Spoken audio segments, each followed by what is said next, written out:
All right, everyone, welcome back. Hopefully you were able to chat with your peers and discuss some interesting things. Please use the chat if you have any questions you want to ask Amat or myself or Arthur or Sergio. They're here behind the camera as well and they can answer questions. But there are three that I want to address that came in. First, one asked one about the different certifications. As you know, there are different supply chain certifications out there. There's MITx, CFCP, SC Pro, ISM, which is the supply management one. And they all are slightly different. And then the MicroMasters, I don't think it really competes with those because those are more, I don't want to say lower level, but they cover a broader set of things, but they don't go quite as deep. And so, for example, the amount of math we do is a little deeper here. And why? Because we think it's important for you to understand how the software works, not just, you know, how to just operate it. And so I would say that MITx especially is much broader, and SC Pro is much broader because they cover some end-to-end, but they don't go as deep.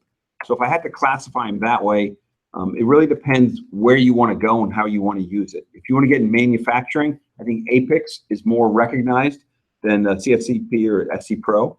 If you want to be in procurement, that's ISM is the one that matters for you. That's the Institute of Supply Management or procurement or sourcing. If you're going to be in a pure mainly distribution, then the CSCMP ones are probably a little more attuned to that. So they all have slightly different flavors. But I think the big difference between them and what we do is one, they're a little more qualitative and we're a little more quantitative. We go a little deeper and they go a little broader. But that's, I mean, they're all good. We talk with the guys at CSCMP, we talk with the guys at MITx all the time. You know, as things go on, MITx has been acquiring more and more of these societies and groups. So they're getting a lot bigger, but CSCMP is still the biggest one out there. So that's for the certifications, the different credentials. Someone else asked, Bhaskar asked about, can we talk about real world applications like SAP?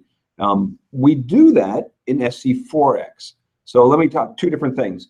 One is the software systems that are used, and the other is the applications, the methods that are used.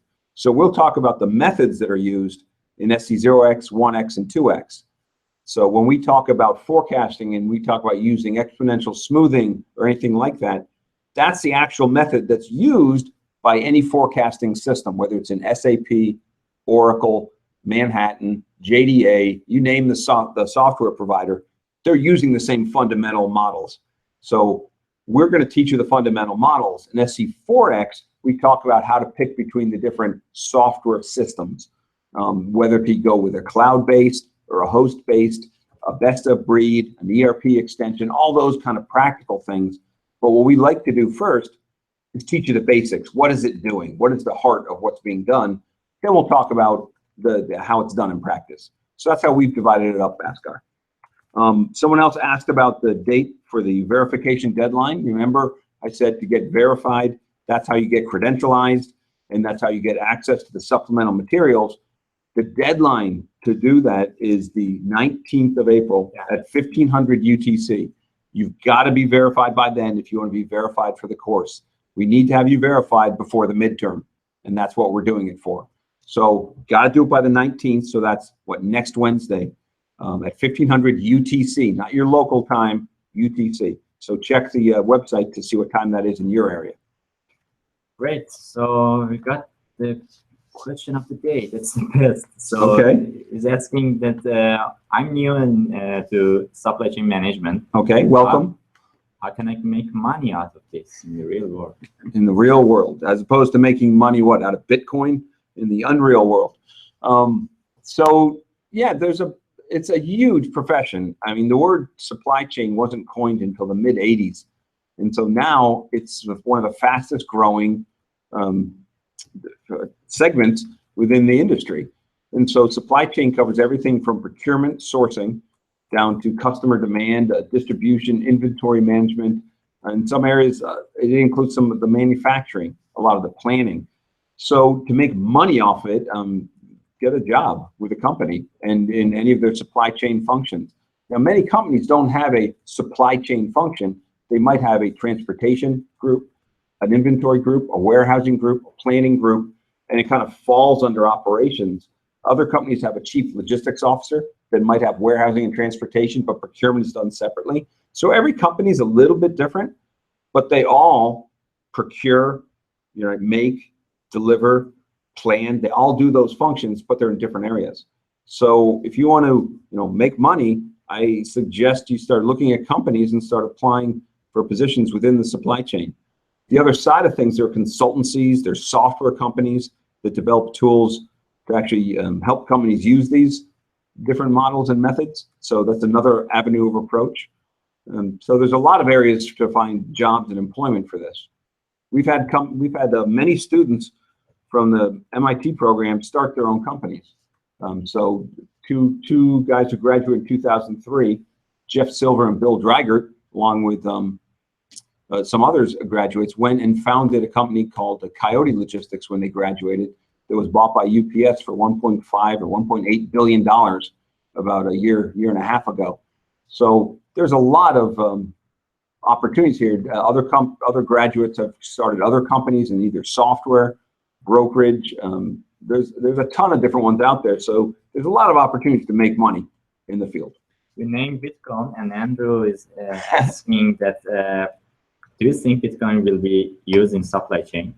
That's a good question. That's we actually just had a conference here last week where we had someone from the Sloan School explain Bitcoin and talk about it. There's a pretty well documented case study going on with IBM, Maersk, and Walmart, where Maersk is a large ocean shipper, IBM is Watson, the artificial intelligence, and Walmart's a big shipper. And they're trying to use it to replace the bill of lading for traceability all the way into point of origin, point of destination.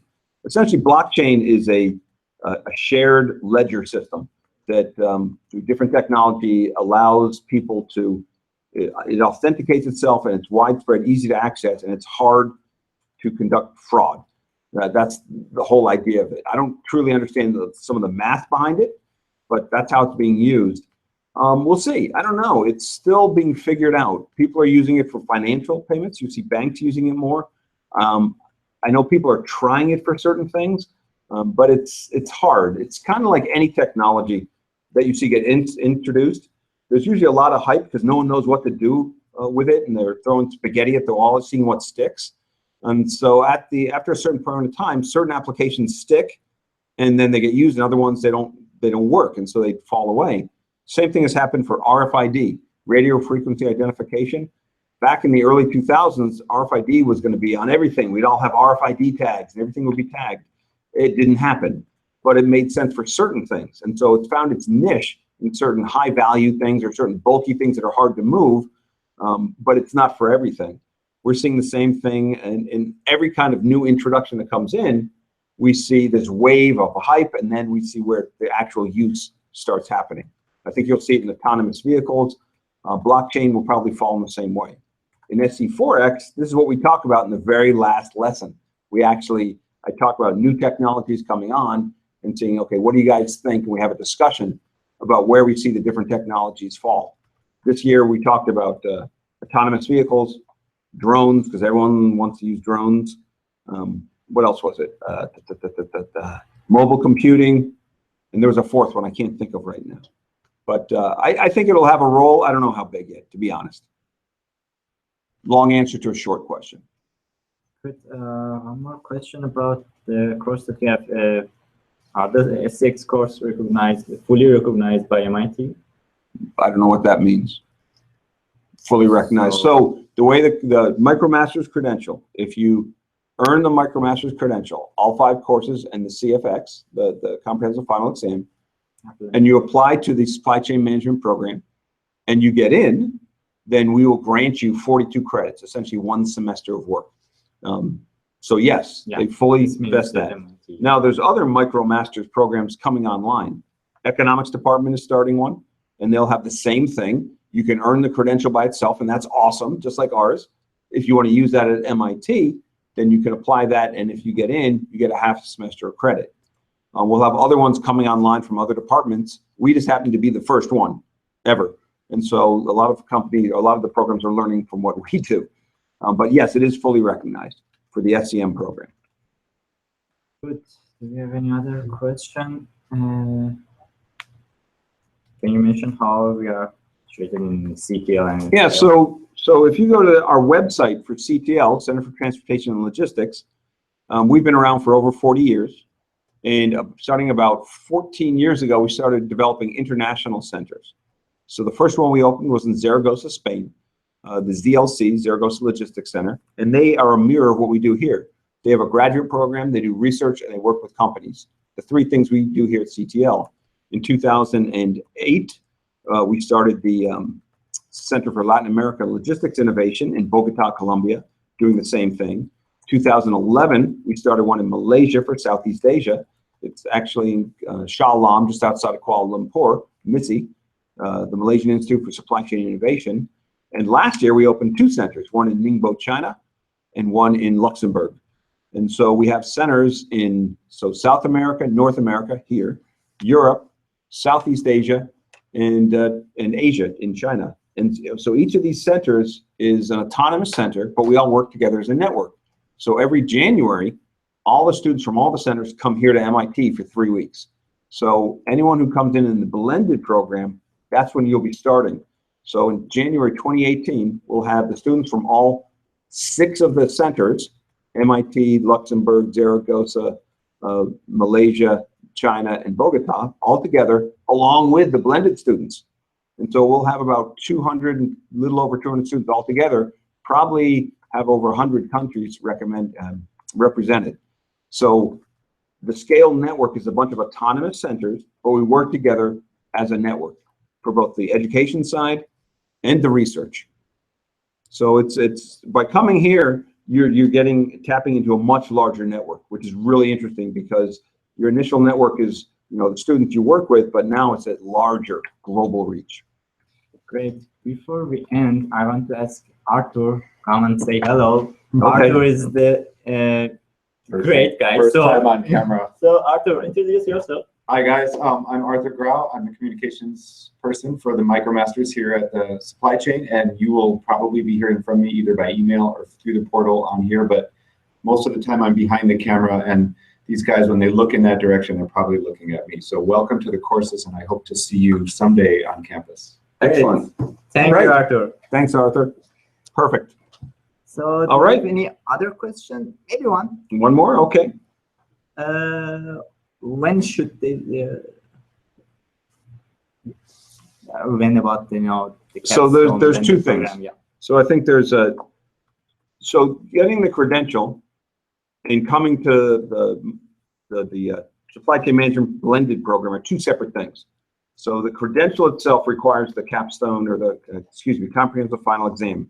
The first one will be run in May this year. The next one will probably happen in late January, early February next year. It'll be within a month or two after we run SC0x.